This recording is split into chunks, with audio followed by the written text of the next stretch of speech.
Bonjour et bienvenue à tous dans le Morning. Il est 8h à Tel Aviv et c'est l'heure de faire le tour des grands titres de l'actualité. Les sirènes ont à nouveau retenti dans le sud d'Israël. 2 roquettes ont été tirées depuis la bande de Gaza. Elles ont atterri en plein terrain vague dans les localités de Sdot Negev et du littoral d'Ashkelon sans faire de blessés. En riposte, l'armée israélienne a procédé à des raids aériens sur des cibles dans l'enclave palestinienne. Et à Gaza même, la tension monte. Des membres du Hamas ont abattu une figure salafiste qui ferait partie d'un groupe affilié à l'organisation État islamique. Les salafistes ont annoncé qu'ils n'étaient plus engagés à respecter le cessez-le-feu avec Israël. La pression exercée par le mouvement d'appel au boycott d'Israël commence à porter ses fruits. Le directeur général de la compagnie télécom Orange, Stéphane Richard, a déclaré depuis le Caire qu'il aimerait cesser tout partenariat avec Israël. Les réactions à Jérusalem ne se sont pas faites attendre. Et puis élection législative en Turquie ce dimanche. Le parti islamiste conservateur AKP de Recep Tayyip Erdogan s'apprête une fois de plus à conquérir le pouvoir. Et enfin, quelle place pour les femmes dans la mafia? Rôle crucial, comment trouver sa place dans ce microcosme si patriarcal? On en reparle dans cette édition.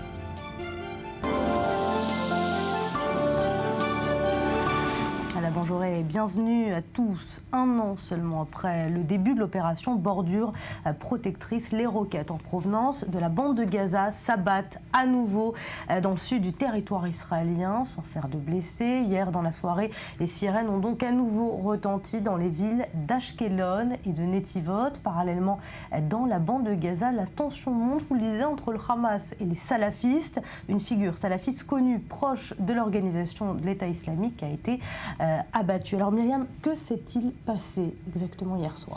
Alors hier soir, il était un petit peu avant 23h et plusieurs sirènes ont retenti, vous l'avez dit, à Ashkelon, à Netivot, mais également à Sdot Negev. Plusieurs tirs ont été signalés de roquettes Qassam. 2 points d'impact ont été identifiés essentiellement dans des terrains vagues et des zones non habitées. Et la réponse israélienne n'a pas tardé. Ce matin très tôt, aux alentours de 3h du matin, eh bien, plusieurs attaques ont été signalées par l'armée de l'air israélienne. 3 sites terroristes ont été visés au sein de la bande de Gaza. Et le ministre de la Défense, Moshe Ya'alon, a estimé que l'unique responsable de ces tirs était le Hamas, que c'était ces infrastructures terroristes qui seraient donc visées. En conséquence, Moshe Ya'alon, qui a tenu un discours extrêmement sévère, le Hamas affirme aujourd'hui diriger la bande de Gaza. Il est donc responsable de tous les tirs qui proviennent de cette étroite bande de territoire palestinien et en conséquence, il ne sera toléré aucun tir en direction des populations civiles israélienne, même si vous l'avez dit, ces tirs ont été revendiqués par une petite organisation salafiste. Alors justement, on entend ces tensions au sein même de la bande de Gaza entre le Hamas et ces salafistes qui se disent proches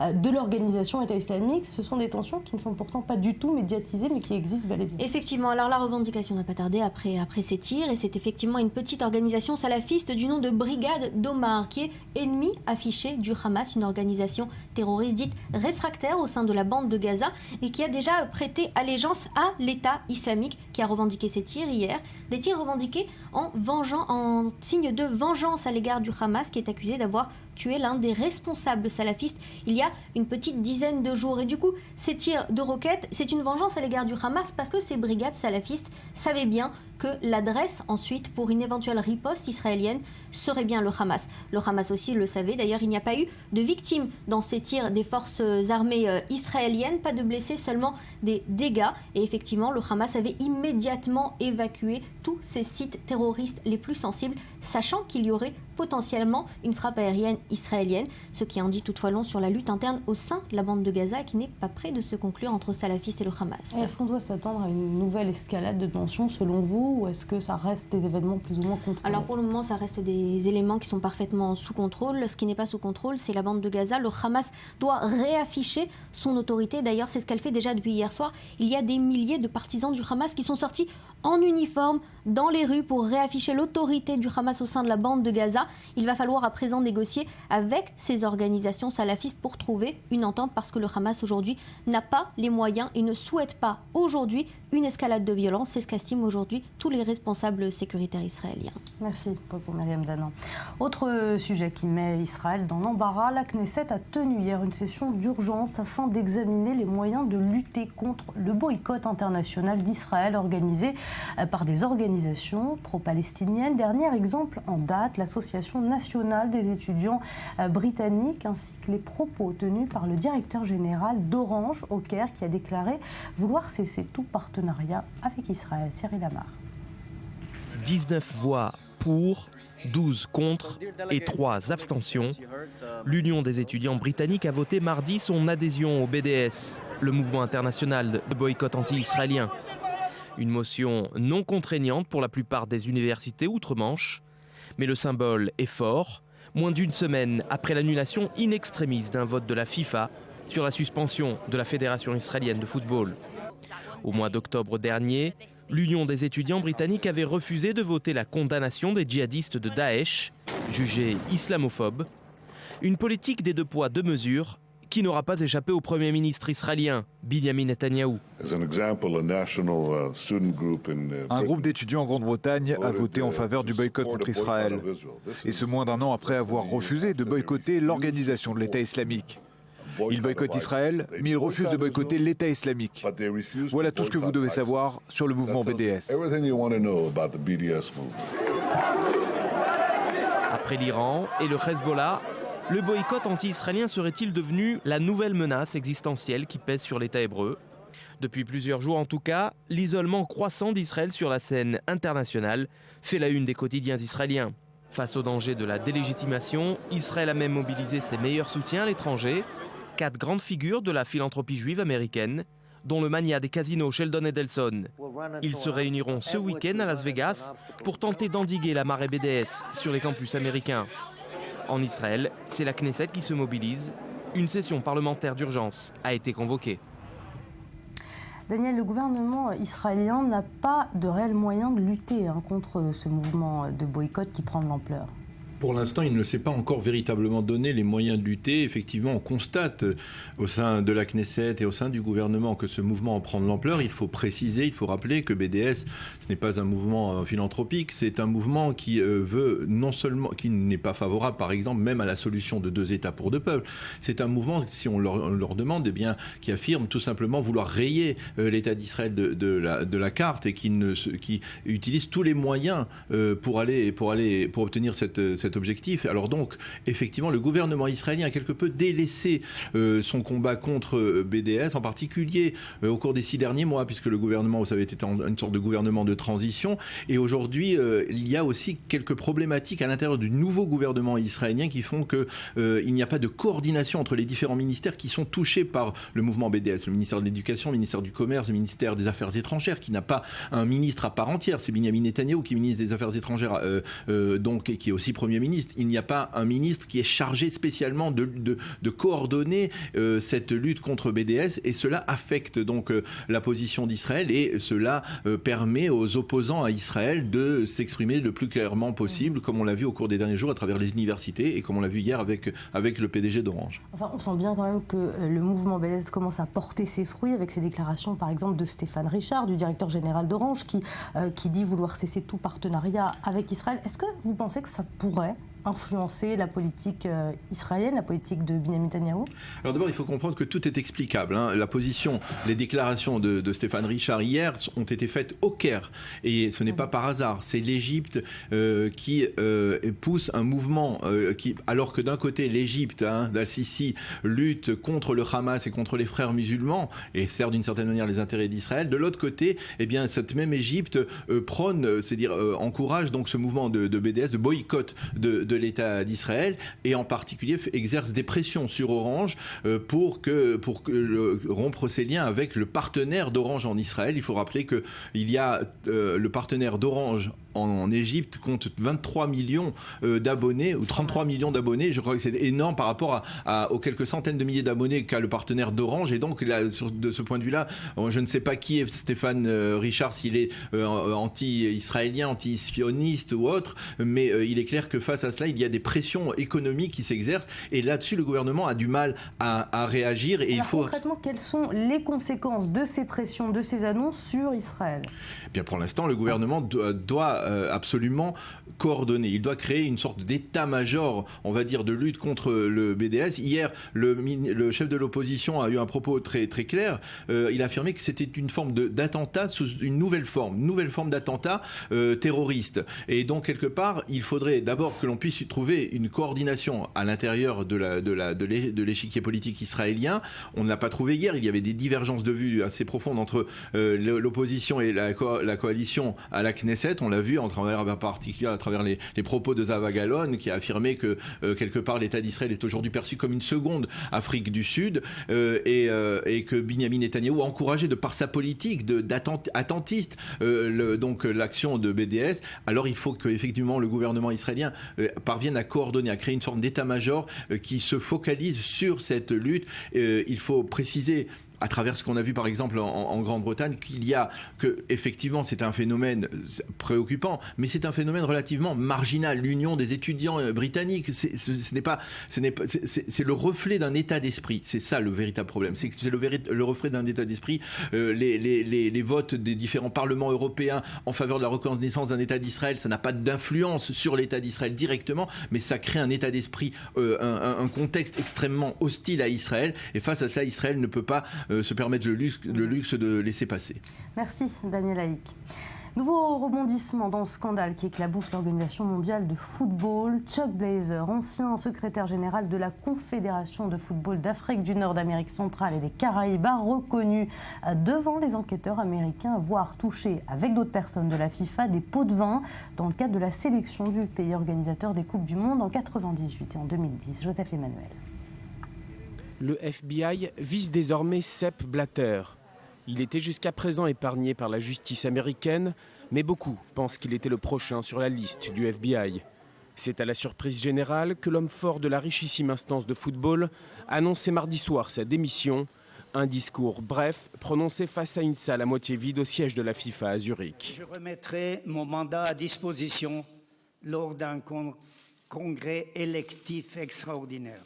Une succession dont il ne voulait pas entendre parler, peut-être pour ne pas se retrouver dans une position affaiblie, une position qu'il aurait immédiatement mêlée à l'enquête. Le New York Times affirme que les autorités judiciaires américaines tentent d'obtenir la coopération de certains hauts responsables de la FIFA déjà inculpés. Objectif, resserrer l'étau autour du patron tout-puissant en obtenant des confidences. Et les premières confidences sont celles de Chuck Blazer, ancien haut dirigeant de la FIFA. Il a avoué avoir accepté des pots de vin du Maroc et de l'Afrique du Sud lors des processus d'attribution des mondiaux 1998 et 2010. Le système Blatter s'effondre et plusieurs cadres de la FIFA sont désormais recherchés par Interpol, dont Jack Warner, ancien vice-président de la FIFA et président de la Fédération des Caraïbes. Plus personne au sein de la FIFA ne semble désormais extérieur au scandale qui secoue l'institution. Une brèche s'est ouverte avec la chute du chef et chacun s'inquiète. Mais la Russie continue de préparer sa Coupe du Monde comme si de rien n'était. Le Qatar également, qui affirme n'avoir jamais acheté la sienne. Même discours en Afrique du Sud. Chacun tente de sauver sa peau. Le FBI l'a bien compris aussi la course à celui qui dénoncera Blatter le premier. L'agence fédérale américaine se refuse pour le moment à tout commentaire et laisse les différentes thèses se confronter. Certains vont jusqu'à affirmer que le futur ex-patron de la FIFA coopère avec le FBI depuis le commencement. Au milieu de multiples suppositions, une chose est sûre, il y aura un nouveau président à la tête de la FIFA, avec une élection prévue entre décembre 2015 et mars 2016. Parmi les différents noms de candidats possibles, le désormais célèbre Prince Ali, David Ginola ou une légende du football français, Michel Platini. Maurice, après toutes ces arrestations et puis ces dernières révélations de Chuck Blazer, quelles conséquences sur la participation du Qatar à la Coupe du Monde en 2022 ? Écoutez, le Qatar a de quoi s'inquiéter parce que des révélations sur d'éventuels pots de vin pour l'attribution de la Coupe du Monde en 2022 risquent de mettre le Qatar dans une position extrêmement difficile, d'autant qu'il y a déjà le scandale des esclaves qui travaillent sur les chantiers au Qatar et on a déplacé la Coupe du Monde de l'été en hiver pour faire plaisir au Qatar, ce qui ne met pas cet émirat dans une bonne situation, mais des enquêtes pourraient effectivement mener à une annulation de la candidature de de la préparation du Qatar. La Grande-Bretagne est déjà partie en campagne pour demander à remplacer le Qatar. L'Émirat du Qatar a tout simplement répondu que la Grande-Bretagne s'occupe de nous amener une équipe qui pourra gagner le mondial et pas d'autre chose. Pour la Russie, les choses sont un peu différentes. 2018, c'est demain matin. On ne pourra pas faire grand-chose s'il s'avère qu'effectivement Moscou a mis de l'argent sous la table pour obtenir l'organisation du mondial en 2018. Alors, il faut dire que les statuts de la FIFA ne précisent aucune procédure dans des cas d'annulation de la préparation du mondial pour un pays. Donc, ce qui pourrait laisser les mains libres finalement au nouveau président de la FIFA qui sera élu fin 2015, début 2016 pour prendre des mesures contre le Qatar si effectivement, il y a des soupçons de corruption. Alors, le choix du successeur va être compliqué puisqu'il s'agit surtout d'un choix géostratégique plus qu'un choix professionnel. Effectivement, il s'agit surtout d'un choix géopolitique. Vous savez que la FIFA est divisée en 6 fédérations. Il y a l'Afrique, l'Asie, l'Europe, l'Amérique centrale et du Nord, l'Amérique latine et l'Océanie. Chaque continent a un nombre de voix différents. Le plus gros continent, c'est l'Afrique avec 54 voix. Vient ensuite l'Europe avec 53. Et il faut, pour les candidats, obtenir finalement l'agrément de ces fédérations. Alors, parmi les candidats les plus en vue, il y a un certain Chung Moon-joo.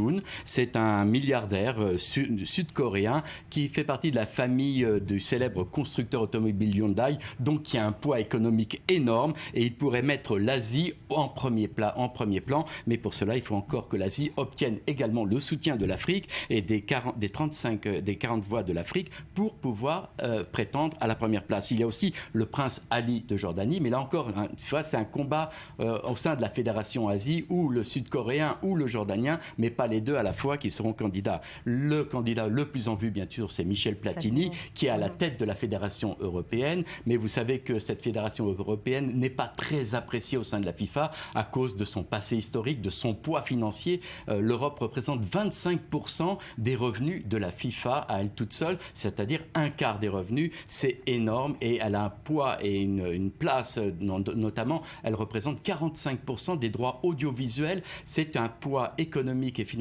énorme, mais là encore, il faudra obtenir l'agrément du continent nord-américain pour pouvoir prétendre à un poste au sein à la présidence de la FIFA. Finalement, il y aura également la candidature d'un certain Zico, Antunes Coimbra, pour les spécialistes de football. L'ancien numéro 10 de l'équipe de Brésil a lui aussi toutes ses chances, mais il faudra qu'il trouve l'agrément de certains continents.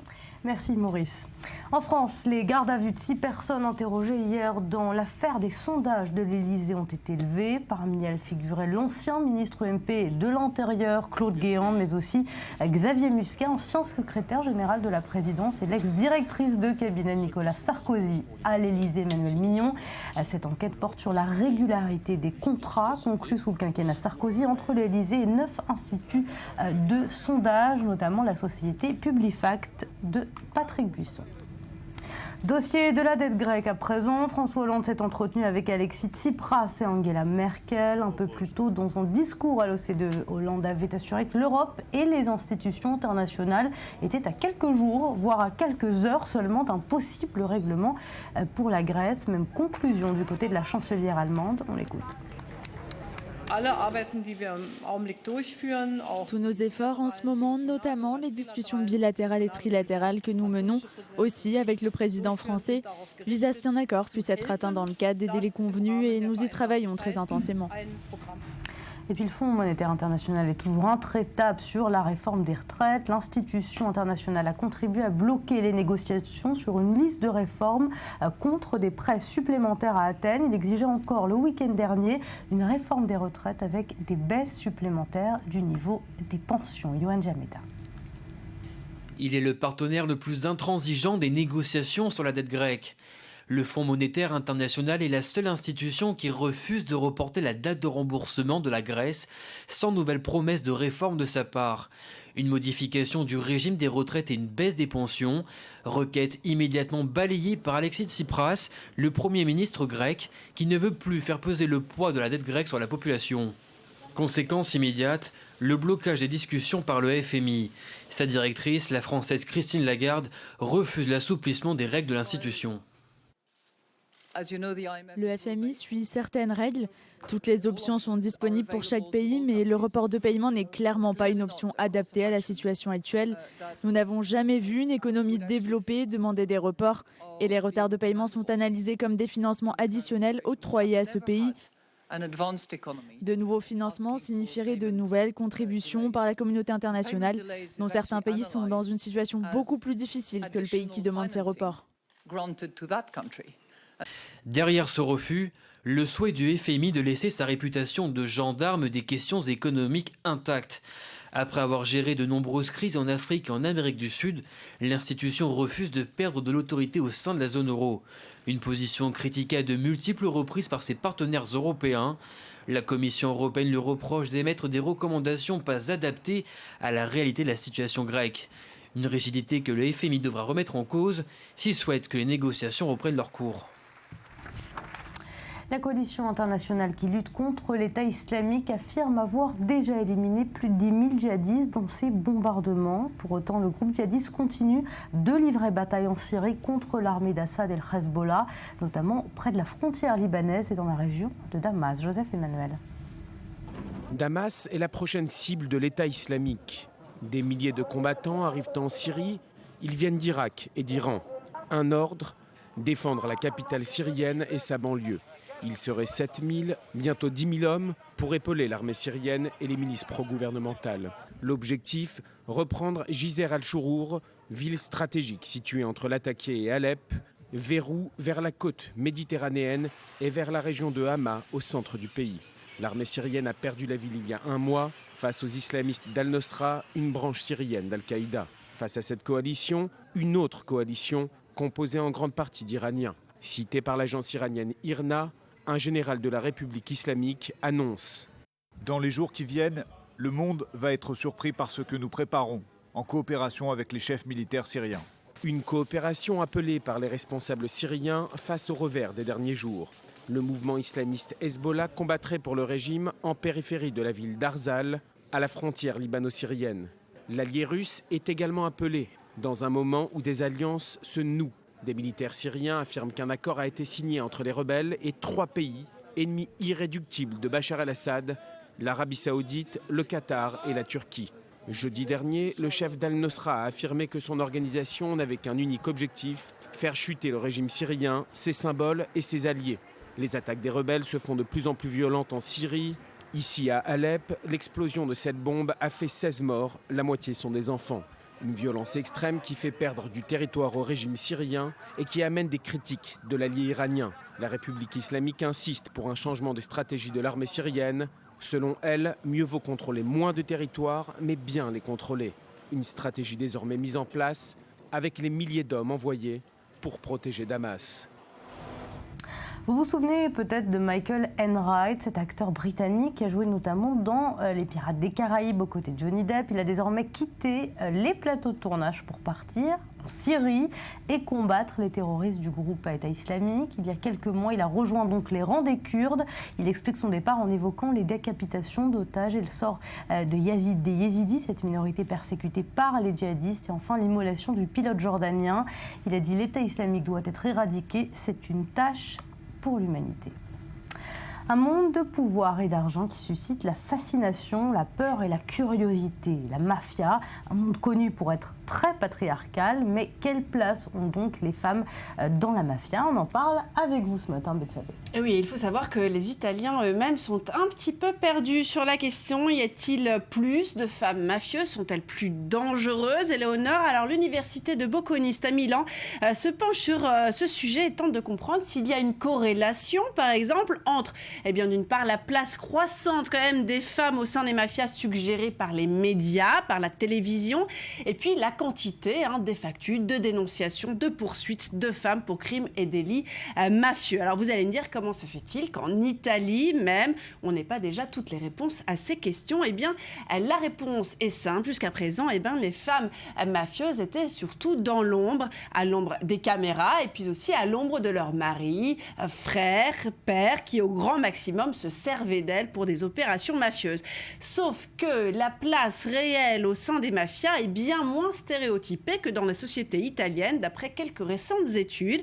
Et ce serait même depuis les années 70 que les femmes auraient commencé petit à petit, eh bien, non seulement à donner des ordres, mais aussi à avoir un rôle dans les embuscades meurtrières. Aujourd'hui, à en croire les spécialistes de la question, les femmes mafieuses auraient même atteint une certaine égalité sur le plan de la criminalité avec les hommes, donc, même si dans la sphère privée, eh bien, l'Italie est encore sérieusement ancrée dans un modèle patriarcal, comme vous l'avez dit. On imagine qu'il y a quand même des nuances entre les différentes mafias. Voilà, alors, il y a 3 mafias en Italie, il y a 3 grosses mafias. Alors prenez par exemple la 'ndrangheta. La 'ndrangheta, c'est la mafia calabraise, c'est celle en gros qui coupe en rondelles les traites quand ils ne sont pas contents. C'est celle du parrain Non, le parrain c'est Cosa Nostra, c'est en Sicile. Alors ces 2 mafias-là, ce sont dans des sociétés extrêmement traditionnelles. D'ailleurs, les juges ont pendant longtemps cru que les femmes de cette mafia étaient forcément des victimes. Mais alors si vous allez à Naples par exemple, où sévit la Camorra, eh bien la femme est bien plus émancipée, avec un rôle réel. Au point d'ailleurs, Éléonore, que certaines femmes dites mafieuses eh bien, décident même de vivre leur vie, tout à coup, de quitter la mafia, quitte à dénoncer eh bien, leur famille et petits amis aux autorités judiciaires. Merci Betsabé. On va tout de suite en parler avec vous, Anne Véron, co-auteur de Femmes dans la mafia, ouvrage paru le mois dernier aux éditions Nouveau Monde. Alors, quel est effectivement le rôle de ces femmes dans la mafia? Est-ce qu'il y a des femmes boss? Alors, comme vous l'avez justement dit, en fait, il faut faire la distinction entre les 3 mafias italiennes qui sont très différentes entre elles. Si on parle de la mafia calabraise, la 'ndrangheta et la Cosa Nostra sicilienne, qui est la plus connue, ce sont 2 mafias qui sont très hiérarchisées, qui ont des règles beaucoup plus strictes et où la femme a moins de rôle officiel. Ce qu'on peut dire, c'est que traditionnellement, elle a toujours eu un rôle important, dans le sens que c'est la garante de la culture mafieuse. Souvent, les maris sont en prison, sont en cavale. Rarement, les hommes sont à la maison. Donc, il faut transmettre la culture aux enfants et surtout aux garçons. Et c'est ces femmes qui vont jouer ce rôle. Donc, elles vont transmettre, elles qui représentent vraiment le sens de l'omerta. Elles ne parlent pas, c'est des femmes qui ne parlent pas, qui ne posent pas de questions à leur mari. Elles savent sans savoir. Et elles vont transmettre ces cultures à leur fils. Donc, l'omerta, la vendetta. Et si on tue si le mari est assassiné, c'est au fils de venger son mari, son père, et c'est la femme, c'est la mère qui va lui enseigner ça. Et le fait d'être respectée, elle va lui transmettre aussi le sens du respect, qu'il faut qu'il se fasse respecter. Alors est-ce qu'elles aussi font peur aux autorités et aux populations locales comme leurs frères et leurs maris ou pas du tout? Si elles font peur, oui, parce que c'est la femme du mafieux, donc on sait qu'elle est intouchable. Maintenant, les mafieux ne règnent pas toujours par la peur. Ils ont aussi besoin de l'aide des populations, donc ils aident les populations. Ils sont très gentils aussi avec les populations locales. Donc la femme du mafieux va aussi aider les autres femmes. Elle va aider à trouver un travail à un des enfants. Elle va jouer ce rôle. Par contre, si on va manquer de respect à la femme mafieuse, c'est sûr qu'il y a des risques. Merci beaucoup Anne Véron d'avoir été avec nous ce matin. Restez avec nous, on revient dans 10 minutes juste après un nouveau point sur l'actualité présenté par Daniel Atlan. À tout de suite.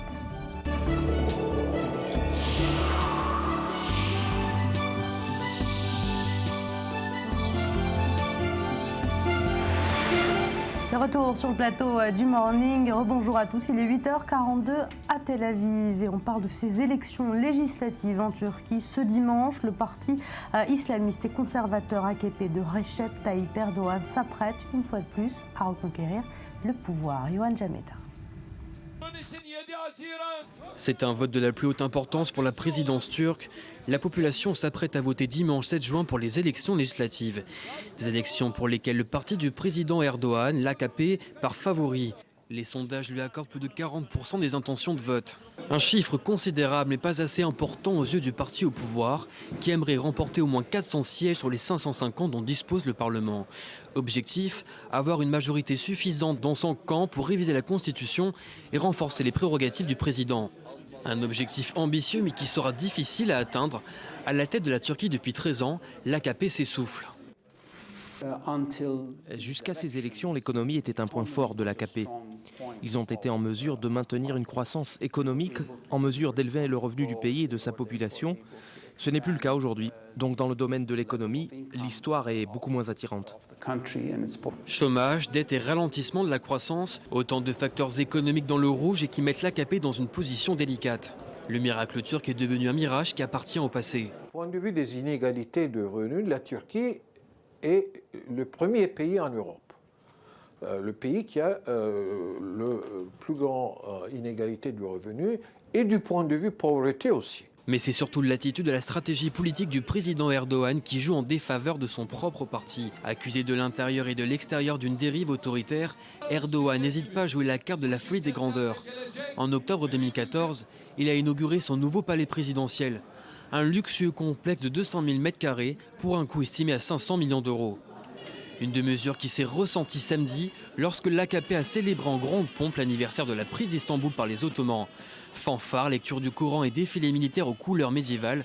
L'occasion pour Erdogan de faire l'apologie des valeurs conservatrices et de promouvoir son parti à l'approche des élections. Avoir remis sur pied la Turquie est une conquête. S'être battu et avoir inversé le destin malheureux de la nation de ce pays pendant ces 12 dernières années est une conquête. Si Dieu le veut, le 7 juin prochain sera aussi une conquête. Pour réussir cette conquête, l'AKP doit pouvoir s'affranchir de toute coalition avec d'autres partis. Un objectif pas impossible pour celui que ses adversaires appellent le nouveau sultan de Turquie. Alors on va s'intéresser avec vous, Rudy, à la communauté juive en Turquie, une communauté qui était plutôt bien intégrée jusqu'à présent, mais dernièrement, elle est de plus en plus tentée de partir vers le Portugal ou l'Espagne. Oui, en effet, comme l'ont fait les Portugais en janvier, les Espagnols s'apprêteraient donc à accorder la nationalité, la citoyenneté aux descendants des Juifs qui avaient été poussés à l'exil en 1492 suite au traité de l'Alhambra. À cette époque-là, les Juifs n'avaient que le choix entre se convertir ou mourir. C'est pourquoi de très nombreux Juifs se sont réfugiés dans l'Empire ottoman. Empire ottoman, eh bien, c'est la Turquie d'aujourd'hui. Alors ça pouvait paraître une mesure symbolique, ce droit au retour, mais Slate nous apprend que de nombreux Juifs turcs songent très sérieusement désormais à quitter la Turquie pour l'Espagne. Est-ce que c'est un signe de mal-être chez les Juifs turcs ? Il faut dire que les années Erdogan ont été émaillées d'incidents diplomatiques graves avec Israël et puis aussi avec une rhétorique antisémite à peine voilée qui, tout ça, a mis à mal un sentiment d'appartenance nationale de ces populations. Elles sont quand même présentes en Turquie depuis plus de 5 siècles. Les populations souffrent quand même de ce sentiment anti-israélien qui a explosé après l'affaire du Mavi Marmara en 2010. On le rappelle, c'était l'assaut des forces israéliennes sur un bateau de militants armés venus défier l'espace maritime israélien. Et cet incident avait fait 9 morts turcs. Un incident qui était très mal passé dans l'opinion publique et qui avait dégradé les relations entre les deux pays. Alors si on regarde les chiffres, le mouvement migratoire, lui, il a déjà commencé en 10 ans, mais vers Israël. L'immigration se fait vers Israël la plupart du temps. On est passé de 19 500 personnes en 2005 à 17 000 actuellement, donc il y a déjà un mouvement migratoire. Alors les autorités turques, quel genre de mesures prennent-elles ? Est-ce qu'elles en prennent déjà pour éviter ces départs et protéger cette population ? Bien sur cette question, Erdogan souffle le chaud et le froid. Enfin, d'un côté, il compare la politique israélienne à celle d'Hitler. Il parle de lobby, de la finance, des mots évidemment à peine voilés. Puis d'un autre côté, il finance la restauration de synagogues, comme celle d'Erdin, où il commémore pour la première fois en Turquie la Shoah cette année. Ce qui est aussi paradoxal, c'est que les relations commerciales entre les deux pays sont à nouveau au beau fixe. Elles n'ont jamais été aussi bonnes. Dans l'ombre justement de cette rhétorique, de cette tension envers Israël, eh bien l'Institut statistique turc dit que les échanges commerciaux entre les deux pays se sont élevés en 2014 à 4,9 milliards d'euros. C'est le double de l'année 2009, c'est-à-dire avant la crise entre les deux pays. C'est-à-dire que le commerce marche très bien entre les deux pays. En tout cas, ce qui était une mesure symbolique pour les Juifs turcs pourrait se transformer en réelle solution par défaut pour eux. Merci beaucoup, Rudy Saada. Le roi Felipe VI d'Espagne et la reine Laetitia sont arrivés avant-hier en France pour une visite d'État de 3 jours, en présence de François Hollande bien sûr, mais aussi d'Anne Hidalgo. Ils ont notamment inauguré un jardin dédié aux combattants républicains espagnols à Paris. Un peu plus tôt, ils étaient reçus à l'Élysée par le président français. Regardez. Longue ovation des députés et du gouvernement français pour Felipe VI. Temps fort de la visite d'État du souverain espagnol, ce discours qu'il a prononcé devant l'Assemblée. Glorification de l'esprit du 11 janvier, réaffirmation de la solidarité européenne. Le roi espagnol semble avoir convaincu la Chambre basse française. Sans la France, il n'y a pas d'Europe. Sans une France sûre d'elle-même, fidèle à ses valeurs et déterminée à les défendre, l'Europe et le monde perdraient une référence très précieuse, une référence fondamentale. Voilà pourquoi nous voulons plus de France. La France et l'Espagne se sont aussi unis pour rendre hommage aux héros de la Nueve, ces soldats républicains espagnols qui ont été les premiers à libérer Paris de l'occupation allemande. Le roi Felipe, la reine Laetitia et la maire de Paris, Anne Hidalgo, ont inauguré ce mardi un jardin des combattants de la Nueve. Déjeuner avec Manuel Valls, dîner ce mardi avec le président de la République. 2 mois après la première visite du couple royal écourtée par le drame de la Germanwings, c'est le renforcement du partenariat entre les 2 pays qui domine les échanges. Nous savons les sacrifices consentis par votre peuple et la colère que peut susciter l'austérité.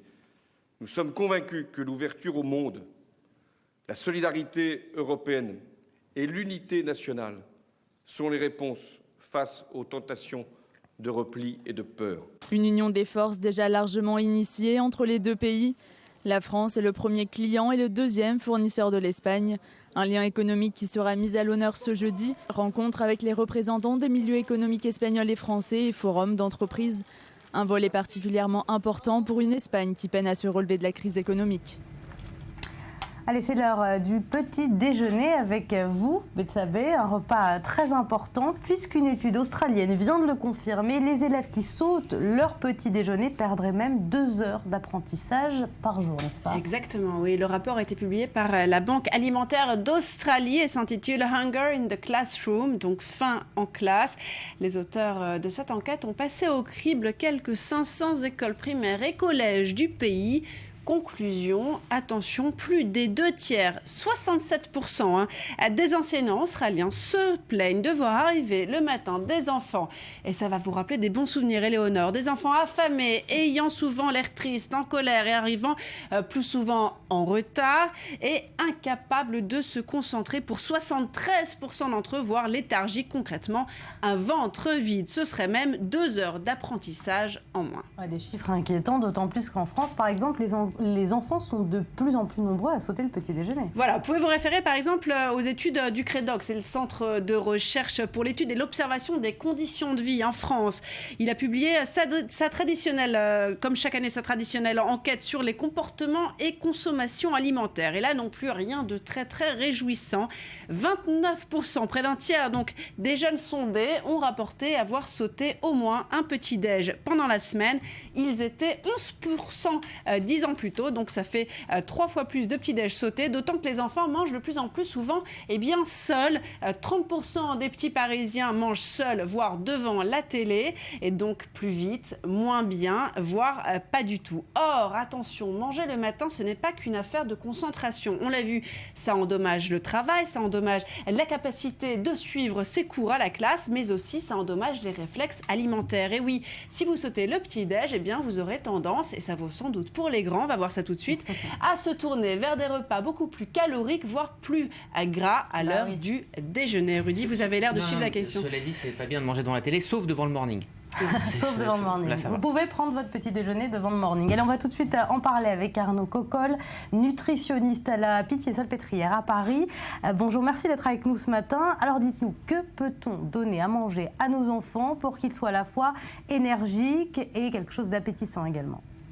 Alors, je dirais déjà, dans votre présentation, l'un des problèmes fondamentaux, c'est le manque de sommeil des enfants. C'est plutôt ça qu'il faut mettre en avant que pointer le manque de petit déjeuner. Pourquoi les enfants ne prennent pas de petit déjeuner? Quand on les interrogeait, la plupart du temps, ils aiment prendre le petit déjeuner, surtout en vacances, parce que là, ils ont un temps de sommeil qui est beaucoup plus supérieur à ce qu'ils ont pendant l'année scolaire. Donc, je pense qu'il faut déjà recadrer l'heure du coucher, faire en sorte que l'enfant puisse se réveiller dispo. Et au bout d'une demi-heure, il aura envie de manger quelque chose. Et donc, il n'arrivera pas le ventre vide. Mais il ne faut pas pointer forcément le dégoût du petit déjeuner. C'est plutôt l'enfant a envie de prendre un petit déjeuner, mais il n'a pas des circonstances qui lui permettent de prendre le petit déjeuner sereinement. Donc, si vous voulez un petit déjeuner équilibré, les petits déjeuners équilibrés en France, ça va être les céréales, Alors, je pense qu'il faut changer parce qu'évidemment, les industriels mettent en avant que leurs céréales sont les mieux équilibrées du monde et les plus riches en vitamines. Donc, faites attention à ça. Variez des céréales et évitez les céréales fourrées. Sinon, vous pouvez prendre le traditionnel pain, mais plutôt du pain tradition, la baguette tradition qui est très bien. Vous pouvez prendre avec un petit peu de beurre, donc un petit peu de matière grasse, un laitage, un fruit. Ça peut être les petits déjeuners traditionnels. Mais quand vous allez dans d'autres pays, par exemple en Thaïlande, ils vont prendre des soupes avec du riz, avec du poulet. Donc, vous voyez, chacun son petit déjeuner et il n'y a pas de petit déjeuner standardisé. Les Anglais prennent des breakfasts qui sont extrêmement bien équilibrés. Il n'y a pas de recette secrète pour un petit déjeuner parfait, que ce soit pour les enfants ou pour les adultes. Oui, vous prenez en fonction du goût de votre enfant. Donc c'est vrai que le matin, on a tendance à dire que le petit déjeuner peut être chargé. Mais c'est vrai que les enfants qui sautent le petit déjeuner, ils auront tendance à avoir une appétence vers des produits plus gras le restant de la journée. Alors il faut faire surtout attention au fait que la plupart d'entre eux n'aiment pas la cantine. Donc si à la cantine, ils ne mangent pas le midi, ils n'ont pas mangé le matin, le soir, ils vont dévorer. Et là, ça peut être responsable de troubles du comportement alimentaire, voire même de prise de poids. Donc le petit déjeuner, il peut être vraiment très important. Et à défaut de petit déjeuner, vous pouvez lui donner une petite barre chocolatée dans la matinée pour qu'il tienne le coup et qu'il évite des fringales le soir. Merci beaucoup Arnaud Cocolle, merci d'avoir répondu à nos questions. Alors vous avez entendu une barre chocolatée pour éviter les fringales. On en déposera bientôt sur la table du morning, c'est promis. En Afrique, le risque de voir les éléphants disparaître totalement est pris de plus en plus au sérieux. En Tanzanie par exemple, leur population a décliné de 60% ces dernières années. Alors certains pays comme le Botswana tentent de créer le dernier sanctuaire pour les protéger. Maël Benoliel. Le Botswana, dernier sanctuaire des éléphants en Afrique. Massacrés par dizaines de milliers pour leur ivoire, il ne serait plus que 470 000 sur tout le continent africain. Mais ici, sur les bords du fleuve Chobe, les pachydermes ont encore leur petit coin de paradis. Ce sont des animaux très intelligents. Quand ils sont perturbés dans une zone, ils se déplacent là où ils savent qu'ils seront en sûreté. Au Botswana, beaucoup de nos éléphants sont en fait des réfugiés politiques qui fuient la persécution dans les pays voisins. Pour assurer la protection des animaux, le gouvernement a évidemment interdit la chasse. Les forces de l'ordre sont même encouragées à tirer à vue sur les braconniers. Si vous venez dans ce pays avec une arme pour tuer nos ressources naturelles, et si vous pensez que vous allez avoir la vie sauve, vous allez être déçus. Et je ne vais pas présenter d'excuses, c'est comme ça. Une volonté politique qui vise aussi à favoriser le tourisme, devenu une priorité ces dernières années. Ce secteur d'activité constitue la deuxième source de revenus de l'État. Il faut dire aussi que le Botswana jouit d'immenses espaces sauvages, ce qui attire tous les ans de plus en plus de vacanciers. Le Botswana a de la chance parce que les parcs nationaux couvrent une très grande surface. En Afrique du Sud, ils sont petits et souvent privés. Il y a toujours plein de touristes. Tandis qu'au Botswana, à Moremi par exemple, vous pouvez ne pas avoir une seule autre voiture de la journée. Mais malgré les efforts du Botswana pour préserver les éléphants, les experts estiment tout de même que cette espèce animale reste menacée de disparition d'ici 1 à 2 décennies. Environ 30 000 pachydermes sont tués chaque année. Allez, un mot de sport à présent. On s'attendait à un match inoubliable. Et finalement, Rafael Nadal a été battu assez rapidement par Novak Djokovic ce mercredi en quart de finale de Roland-Garros. Le Serbe est venu à bout de l'Espagnol en seulement 3-7. Nadal, 9 fois sacré à Roland-Garros, n'avait connu jusqu'ici qu'une défaite pour 70 victoires. Djokovic affrontera donc le Britannique Andy Murray. À suivre, retour sur cette manifestation en plein cœur de Tel Aviv de la communauté éthiopienne. De nouveaux affrontements ont éclaté avec les forces de l'ordre. On en reparle dans un instant, juste après un point sur l'actualité présenté par Daniel Alclan. Restez avec nous.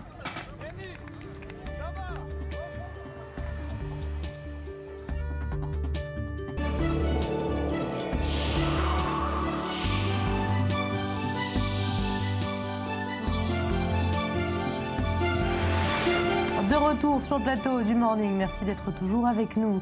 Un mois après l'incident du soldat éthiopien rué de coups par des policiers, la communauté israélienne d'origine éthiopienne tente de relancer la mobilisation pour dénoncer le racisme et les bavures policières. Une manifestation s'est tenue hier soir en plein centre de Tel Aviv, mais vous allez le voir, le mouvement commence à s'essouffler. Solal Azeroual. 400 Éthiopiens manifestent ce mercredi soir à Tel Aviv contre le racisme. Ils protestent contre la discrimination, les inégalités et les violences policières. Sur leur t-shirt, on peut lire « Pour résoudre les problèmes liés au racisme, commençons par en parler » ou encore « Les policiers violents doivent aller en prison ». Sous le regard des gardiens de la paix, les manifestants expriment leurs revendications. Chatoun vit en Israël depuis 30 ans. Cela fait 30 ans que je vis ici. Pendant 30 ans, j'ai vu le racisme dans mon travail, dans les rues, dans les restaurants aussi. Je l'ai vu, je l'ai vécu. Ce n'est pas une nouvelle, mais d'une certaine manière, aujourd'hui, la nouvelle génération est arrivée pour l'exposer au public et au gouvernement israélien. C'est la première fois que je manifeste. J'avais juste besoin d'être solidaire de mon peuple. Ils ont des doléances et ces doléances doivent être entendues, pas seulement en Israël, mais également dans le monde. Peu de monde présent pourtant. Pour éviter les débordements, la police israélienne fait une ligne et se tient par la main. Mais les esprits s'échauffent et la tension monte. En marge de la protestation, une rixe éclate entre les forces de l'ordre et les manifestants. Le mois dernier, la précédente manifestation des Israéliens originaires d'Éthiopie était violente. Mercredi soir, la confrontation a duré plusieurs heures. Pas de blessés, mais 2 manifestants terminent tout de même en garde à vue. Les Juifs éthiopiens, arrivés dans les années 90, sont près de 140 000 en Israël. Alors Daniel, on a vu ces affrontements, c'est la deuxième fois que cette communauté éthiopienne manifeste donc en plein centre de Tel Aviv. Quelles sont leurs principales revendications aujourd'hui ? D'abord, il faut préciser que justement, il y a de la part des organisateurs une volonté de faire en sorte que le mouvement se poursuive. Même si, à l'issue des manifestations, des précédentes manifestations il y a un mois, il y avait eu, à la suite d'une rencontre avec le Premier ministre, la création d'une commission. Effectivement, en Israël, les commissions, ça a toujours tendance à peut-être essayer d'évacuer les problèmes sans véritablement les résoudre, mais une commission qui serait chargée de trouver des solutions à la problématique spécifique de la communauté des originaires d'Éthiopie. Aujourd'hui, il semble qu'il y ait une partie des organisateurs qui voudraient ressurgir la protestation. Ce qui a inquiété la police, c'est la raison pour laquelle cette manifestation n'a pas été autorisée, c'est qu'il semble qu'il y ait des agitateurs dans ce mouvement et des agitateurs qui semblent vouloir user même de violence, de formes de violence pour essayer d'obtenir satisfaction. Alors on ne veut pas que cela soit récupéré par on va dire des extrémistes, des anarchistes qui pourraient faire dévier le mouvement de son origine, qui est une origine légitime, et donc quelque part aujourd'hui, la population veut absolument que l'on mette en place une structure qui permette aux Juifs, aux originaires d'Éthiopie, de trouver une situation qui leur permette de s'intégrer plus facilement. Mais concrètement, qu'est-ce que ça veut dire ? Quel genre de mesures pourraient être prises par le gouvernement israélien justement pour leur permettre de s'adapter et d'éviter tout le racisme ? Je vais vous donner un exemple.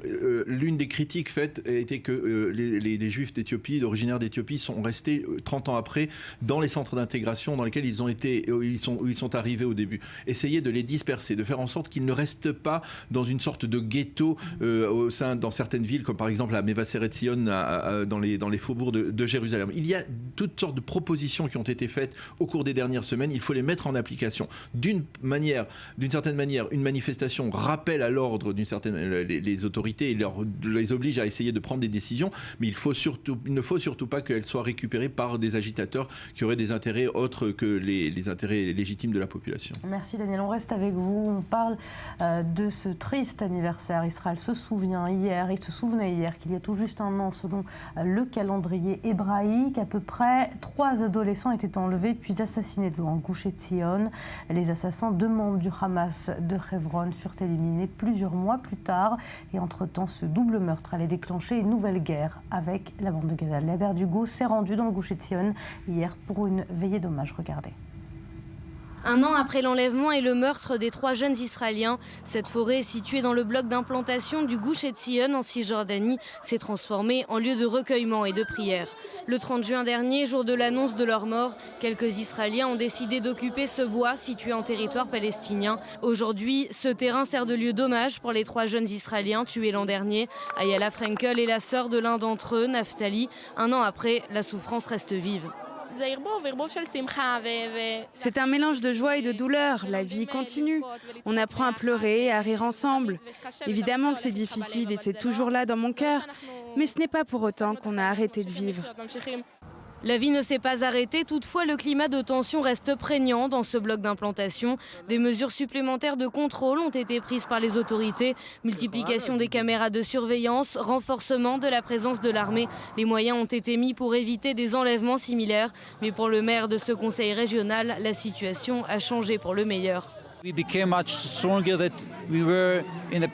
Nous sommes devenus plus forts que ce que nous étions dans le passé. Cet événement nous montre que nous devons prouver aux autres que notre terre est ici et que nous resterons ici pour toujours. Donc nous éduquons notre peuple et nos enfants et nous disons au monde entier que nos racines sont très profondes ici. Elles sont d'ailleurs beaucoup plus profondes que l'année passée. C'est ici, à cette intersection, qu'ont été enlevés les 3 jeunes alors qu'ils tentaient de faire de l'autostop pour rentrer chez eux. Un an après, les pratiques sont toujours les mêmes. Oui, je continue à faire du stop, ça ne me fait pas peur et ça ne doit pas faire peur. Car si nous avons peur, alors les Arabes auront gagné. C'est notre peuple, c'est notre pays, nous ne devons dépendre de personne. Une atmosphère de défiance symptomatique d'une région sous tension.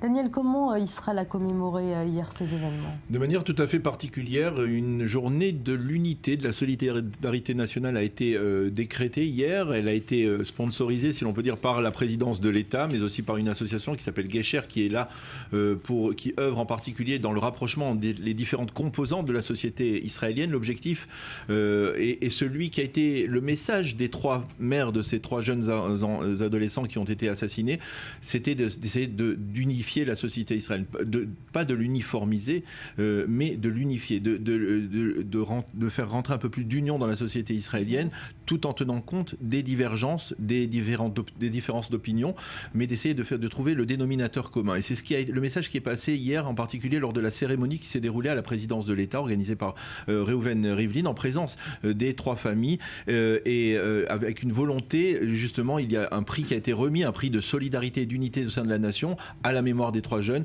à des gens qui ont œuvré dans la société israélienne pour rapprocher ces différentes composantes. Et ça, je crois que c'est quelque part le message majeur de ces commémorations. Merci beaucoup Daniel Haïk. On parle également ce matin de la reprise du procès à Jérusalem des assassins du jeune arabe Abu Khader. Souvenez-vous, ce garçon 15 ans qui avait été enlevé en juillet dernier dans le village de Chouafat, au nord-est de Jérusalem, puis frappé et brûlé vif. 2 des 3 coupables étaient mineurs et prétendent avoir été sous l'influence de leur oncle plus âgé. Le 3e invoque une instabilité mentale. Regardez. Les menottes au poing, il est amené sous haute escorte dans l'enceinte du tribunal de district de Jérusalem. Youssef Rahim Ben David est le principal accusé de l'enlèvement et l'assassinat de Mohamed Abourder, jeune Palestinien de Jérusalem-Est, tué le 2 juillet 2014. Près d'1 an est passé, mais ce dernier n'émet aucun remords. Il reste assis, froid, et refuse même de regarder les parents de sa victime. De leur côté, les 2 mineurs qui l'accompagnaient le soir du meurtre ne dévoilent toujours pas leur visage. L'un d'entre eux se dit choqué d'avoir commis un tel acte. Faux, s'insurge le père qui a interrompu la cour en qualifiant le jeune de menteur. Ça nous brûle de l'intérieur. À chaque fois que nous entendons ce qui se dit au tribunal, nous brûlons. Ça nous tue.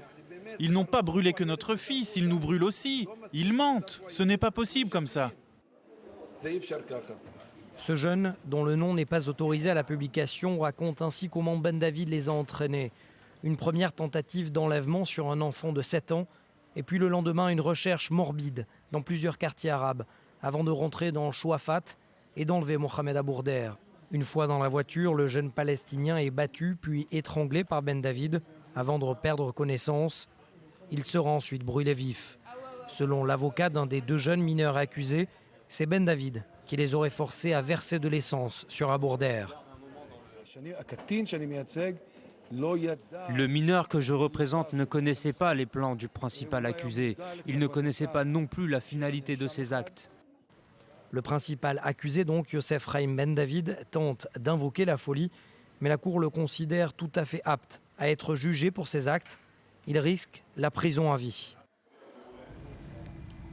Allez, c'est l'heure de la revue de presse avec vous, Maurice Ferrand. Bonjour. Bonjour. On va commencer avec le Yediot Ahronot qui s'inquiète presque des propos de Stéphane Richard, le PDG d'Orange. Oui, Stéphane Richard, PDG du groupe de communication Orange, qui aurait aimé quitter le marché israélien dès demain si possible. Même au plus fort de la campagne de boycott d'Israël, il aurait été difficile d'entendre des propos aussi extrêmes, écrit Yediot Ahronot. Mais les affaires restent les affaires. Pour le moment, Orange reste en Israël pour ne pas risquer de payer des indemnités au groupe partenaire qui détient la licence en Israël. Des propos tenus par Stéphane Richard lors d'une visite au Caire où Orange contrôle 100% de l'opérateur égyptien Mobinil, 33 millions d'abonnements en Égypte. On comprend donc que les 3 millions d'abonnements de partenaires en Israël ne font pas le poids. Israël Hayom explique que depuis plusieurs mois, une campagne se développe en Égypte contre la société Orange, accusée de coopérer avec Israël dans les territoires palestiniens et en particulier dans les colonies. Les leaders de cette campagne affirment également qu'Orange collabore avec Tsahal. C'est dans ce contexte, affirme Israël Hayom, que le patron d'Orange est venu hier s'expliquer au Caire, mais le mal est fait. Orange n'est déjà plus un partenaire, titre le quotidien, et de très nombreux clients israéliens menacent de résilier leur abonnement. Et Haaretz, à propos des déclarations de Stéphane Richard et des menaces de boycott, revient sur la réunion d'urgence tenue hier à la Knesset.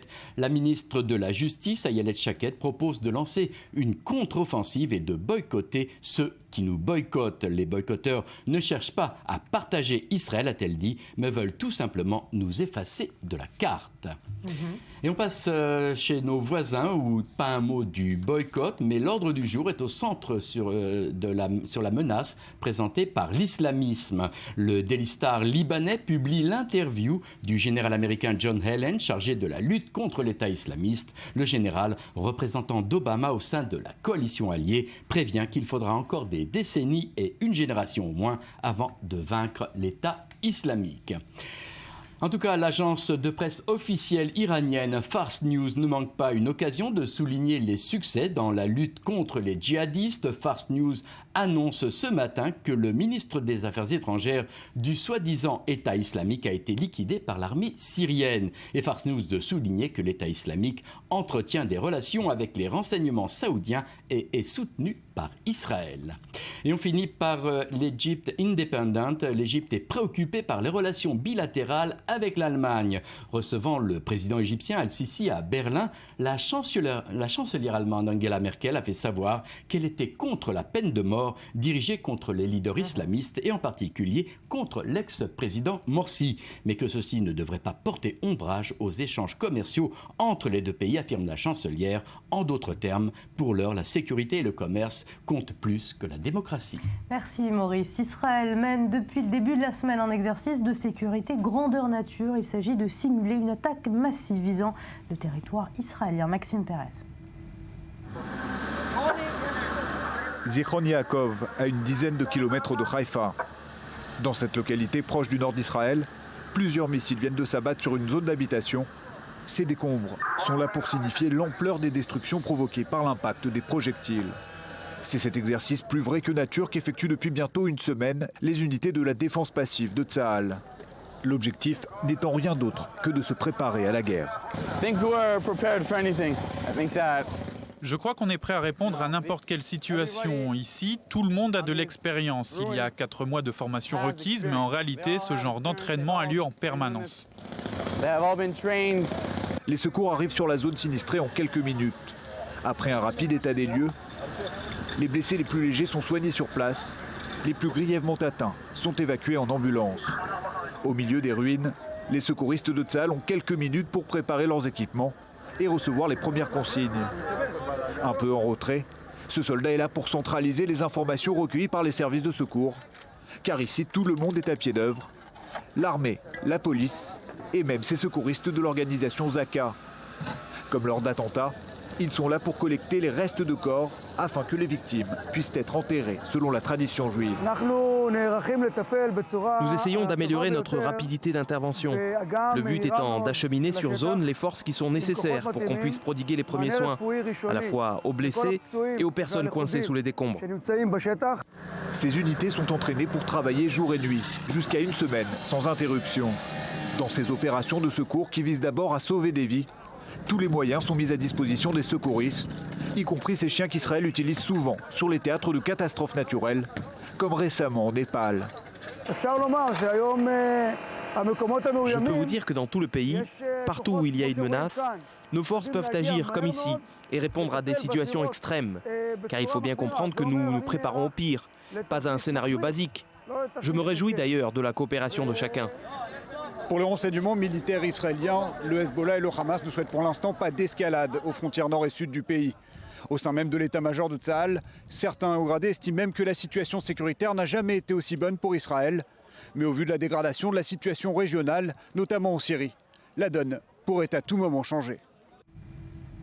À suivre, Much Love, le film du franco-marocain Nabil Ayouch qui traite de la prostitution au Maroc a été interdit de diffusion dans le pays. On en reparle dans un instant, juste après le journal présenté par Daniel Atlan.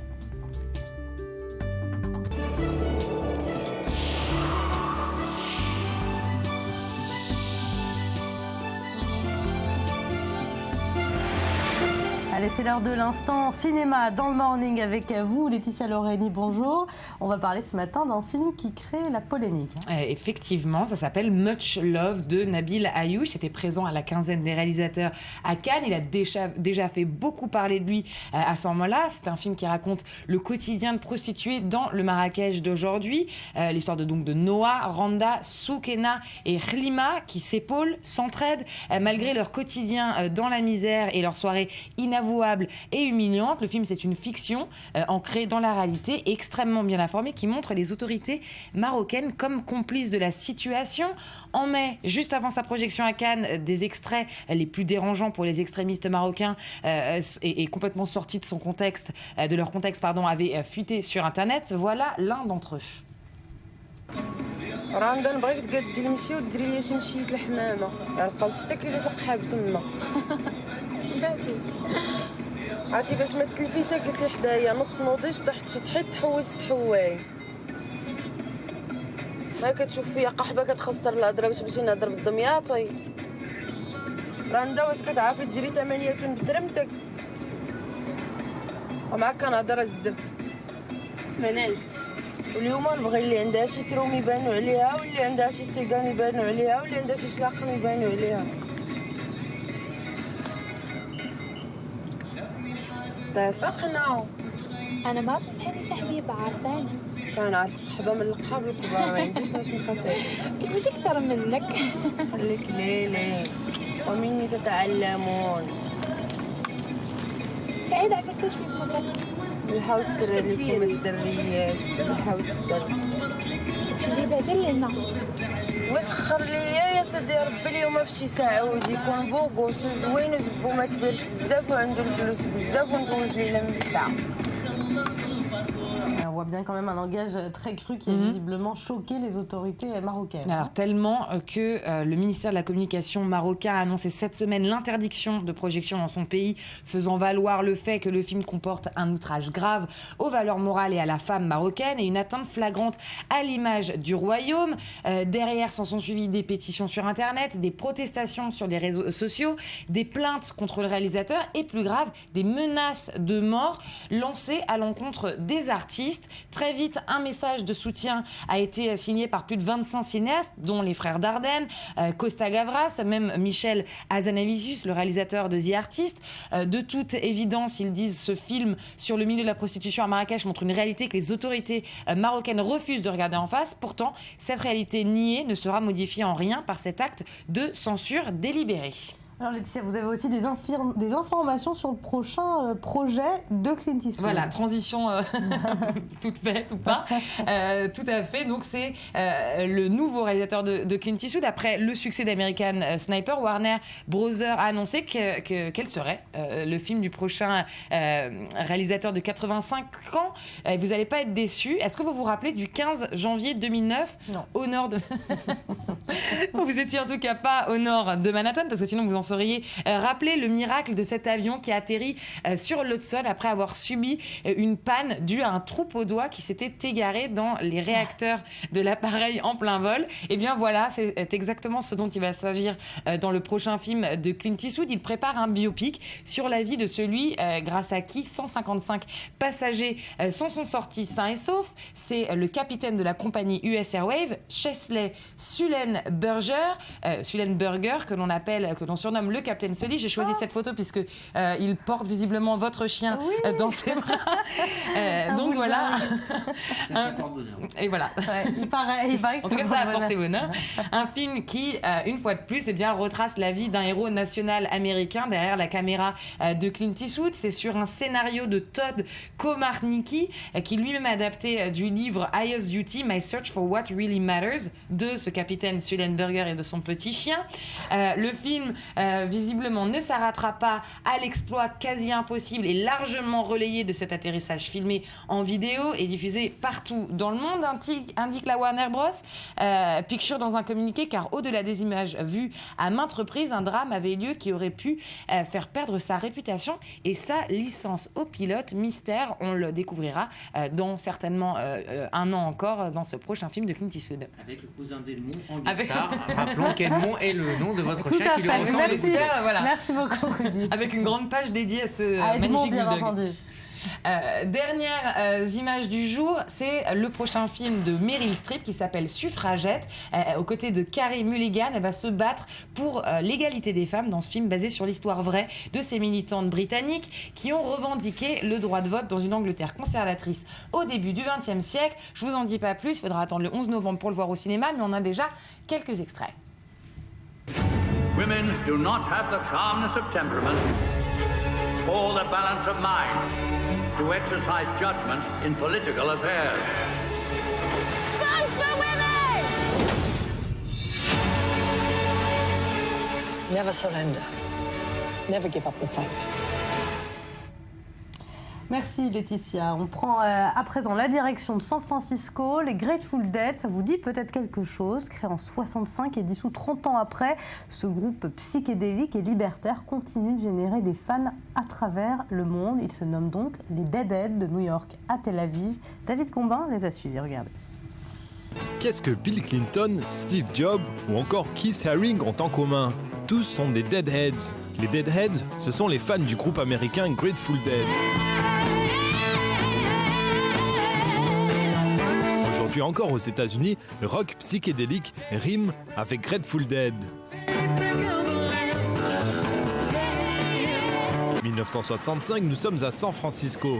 C'est la grande époque des acid tests, ces séances où l'on expérimente le LSD. Au cours d'une de ces sessions, se forme un groupe de rock atypique. Mené par le charismatique Jerry Garcia, les Grateful Dead se caractériseront par leur longévité. 2314 concerts jusqu'à la mort du soliste en 1995. Si 50 ans plus tard, ce groupe de rock psychédélique est toujours en vogue, c'est certainement grâce aux Deadheads. Dès le début du groupe, ces bandes de joyeux hippies suivent leur groupe préféré sur les routes américaines.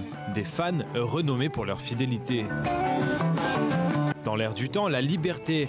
Très tôt, le groupe permet et même encourage ses fans à enregistrer leurs performances. Un fan club est formé, une newsletter est régulièrement diffusée. Les enregistrements amateurs s'échangent entre Deadhead, ce qui fait des Dead le groupe le plus enregistré au monde. Des enregistrements que l'on retrouve aujourd'hui par dizaines de milliers sur Internet.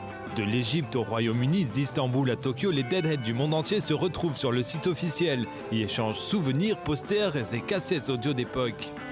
En Israël aussi, les Deadheads se retrouvent pour écouter les chansons de leur groupe préféré, mais pas que. Voici Sagol 59. En Israël, c'est un rappeur établi et respecté. En plus d'aimer les beats et scratch hip-hop, c'était aussi un Deadhead. Amoureux de la parole écrite, pour son plaisir, il a traduit Frank Zappa ou encore Leonard Cohen. Cette année, avec le New-Yorkais Ami Yares, il sort The Promised Land.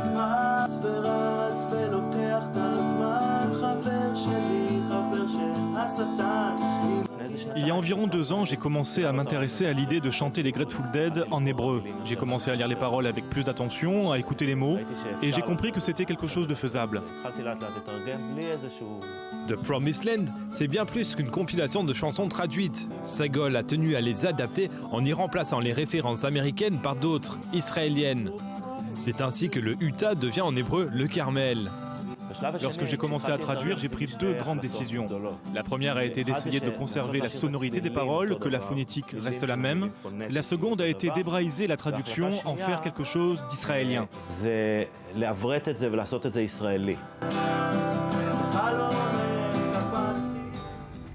Allez Rudy, on va parler de cette polémique en Israël, le port du short à l'école. Les filles se mobilisent pour avoir le droit de le porter comme les garçons. Oui, c'est une polémique qui depuis 3 jours fait véritablement le tour du monde. Alors avec le retour des grosses chaleurs, 40-45 degrés en Israël, à partir de cette période-là, un débat donc refait son apparition, il fait son apparition, celui qui concerne le port du short dans les écoles en Israël. Alors petit rappel de la règle en Israël, dans les écoles dites laïques, la majorité des enfants portent un t-shirt qui fait office d'uniforme, sans être forcément un uniforme, et ils ont obligation de le porter, sauf vendredi, une sorte de Friday wear à l'israélienne. Alors, et en bas, par contre, on porte exactement ce que l'on veut, sauf que les garçons, eux, ont droit au short, et les filles, non, n'y ont pas droit. Alors, c'est une mesure qui est censée les protéger, je cite, du regard masculin. Alors, la polémique qui est montée en épingle ces derniers jours vient d'un groupe de jeunes filles qui voient dans cette approche, cette interdiction, une vraie discrimination et une approche tout simplement sexiste. Alors, ce collectif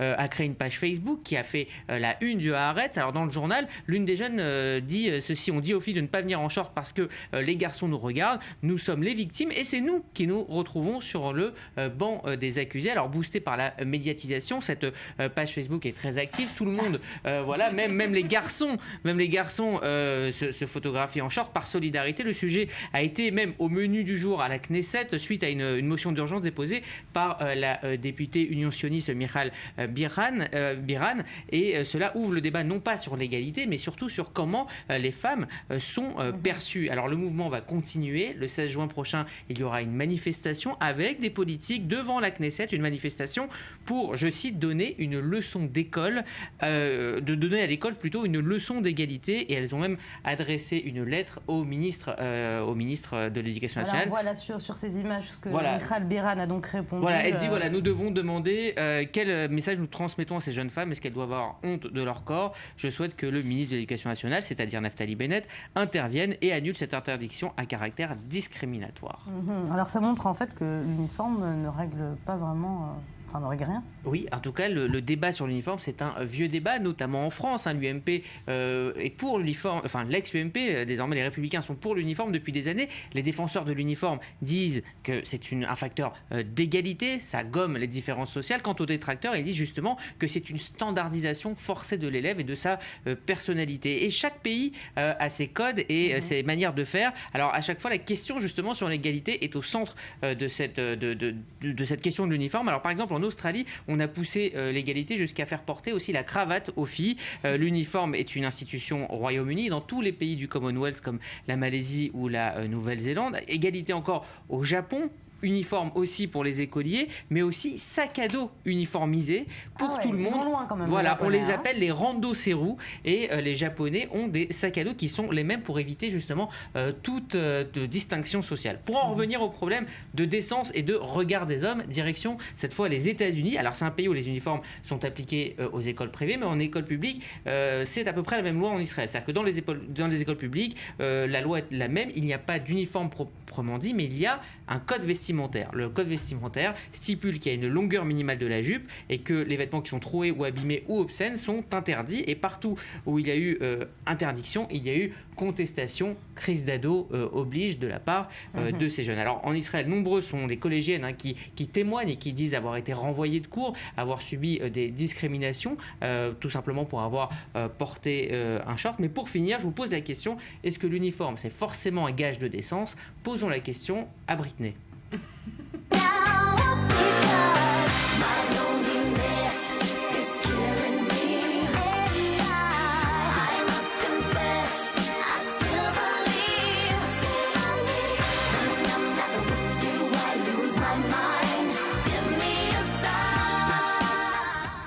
Elle n'a pas l'air de se poser la question de la décence du short. Hein. Moi, c'est ça qui m'a donné envie de porter l'uniforme, ce clip. Allez, on va rester plus ou moins dans le même thème. Enfin, en tout cas, on va parler de sexe et de religion qui ne font pas toujours bon ménage, hein, vous serez d'accord avec moi. Et pourtant, un rabbin orthodoxe propose d'aider les couples qui connaissent des problèmes en leur proposant des sextoys, ces objets pourtant peu recommandables dans les milieux religieux. Regardez.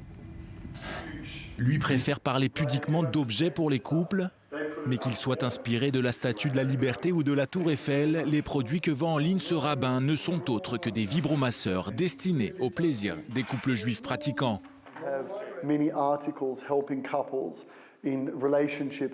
Nous avons beaucoup de produits pour aider les couples à se parler, à dépasser certains problèmes. D'après ce que je sais, c'est tout à fait dans le cadre de la loi juive. Des sextoys cachers en quelque sorte. Ces vibromasseurs, boules de geisha, anneaux péniens et autres lubrifiants font déjà fureur chez les juifs religieux, que ce soit en Israël, aux États-Unis ou encore en Afrique du Sud. Les produits sont assez populaires sur notre site internet. Ces 10 derniers jours, nous avons eu plus de 20 000 visites sur notre site. Né à Sydney dans une famille juive sioniste non pratiquante, Nathan Alexander est arrivé il y a quelques années en Israël pour poursuivre des études rabbiniques. Je suis rabbin, j'ai été dans l'éducation pendant 15 ans et j'ai réalisé qu'il y avait besoin d'éducation dans un domaine très différent, l'éducation des couples. C'est en 2014 que ce rabbin se lance dans le bain et met au point son site de vente en ligne Better Together, mieux vivre ensemble.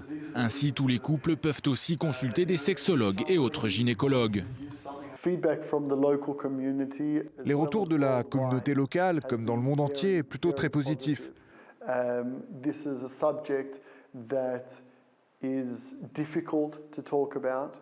C'est un sujet dont il est difficile de parler. J'ai eu beaucoup de messages dans la communauté et même à une plus grande échelle, des gens qui me disaient « Bien joué rabbin, merci de mettre ça sur la table. Merci d'aider à avancer sur ce sujet. »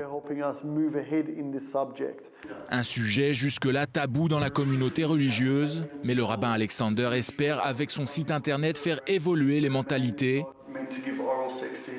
En tout cas, pour lui, c'est une occasion de sanctifier le nom divin. C'est la fin de cette émission. Merci à vous de l'avoir suivi. Je vous donne rendez-vous dès demain à la même heure sur le plateau du Morning. En attendant, restez avec nous. La suite de vos programmes, c'est dans un instant sur i24 News.